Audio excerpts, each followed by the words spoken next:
non nisite Domine. Ug sa ato pa, walay lain kundili ikaw, Ginoo.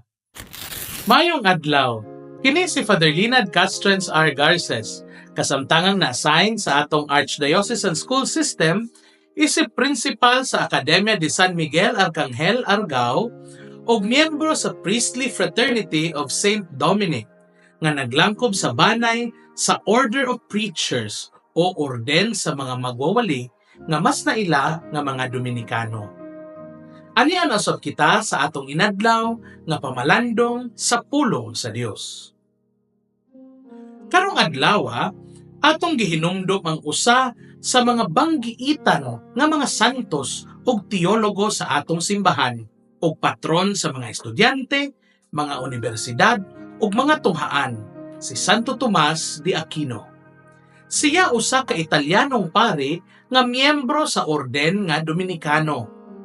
Haong kaayo nga ang atong ebanghelyo karon diin si Jesus nagsulti nga ang matuod natong banay mao ang atong isigkataw nga nagbuhat sa kabubuton sa Dios. Adunay susamang panghitabo sa kinabuhi ni Santo Tomas nga naglarawan niining susamang gugma o dedikasyon sa Dios. Sa diha nga si Santo Tomas nagpuyo sa siyudad sa Napoli sa Italia, dahil usa ka higayon nga nangadye siya sa ilang kapilya at tubangan sa krusipiho.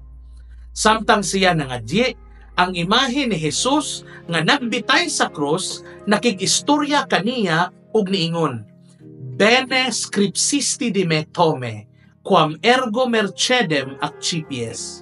Nga kung sa ato pa, maayo ka nga misulat mahitungod kanako Tomas, unsa man ang balos nga gusto nimo.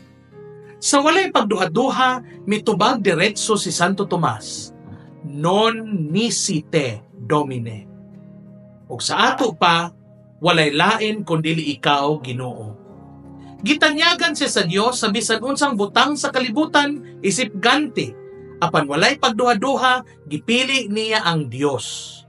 Bisan pa man sa kabatid, kalantip o kalawom sa iyang panabot o kahait sa iyang panghunahuna, nga ang mga obispo o mga santo papa anha manggani musukna nila sa ilahang mga suliran o pangutana bahin sa teolohiya, nagpabilin siya nga mapuobsanon. Gitahan niya iyang tibuok kinabuhi aron pagpadayag o pagpakaylap sa himayahong kalamdag o kamatuoran ni Kristo.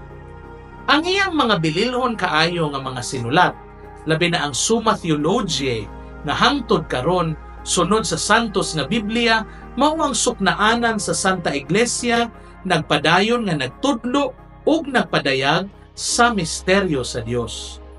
Sumala pa ni Papa Leon XIII sa iyang sulat Eterni Patris, sa tanang mga magtutudlo, labaw sa nga tanan si Santo Tomas de Aquino.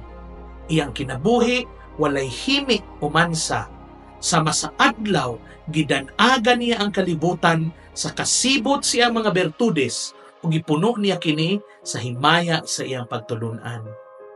Bisan tuod og dili makahimo nga makaatbang kita sa kamaalamon ug kalawom sa panabot ni Santo Tomas, ug wala kita gipangutana sama niya ug unsay buot niyang ganti. Gipangutana gihapon kita ni anang susamang pangutana sa ebanghelyo karon. Kinsa man ang atong amahan o ginahan o hinigugma? Makahimo sa bunta kita pagtubag nga adunay kasiguruhan nga sila Santo Tomas o tanang mga santos giila nato nga atong mga banay, mga hinigugma kay sama nila nagbuhat man kita sa kabubuton sa Dios. Hinaot paunta. Amen.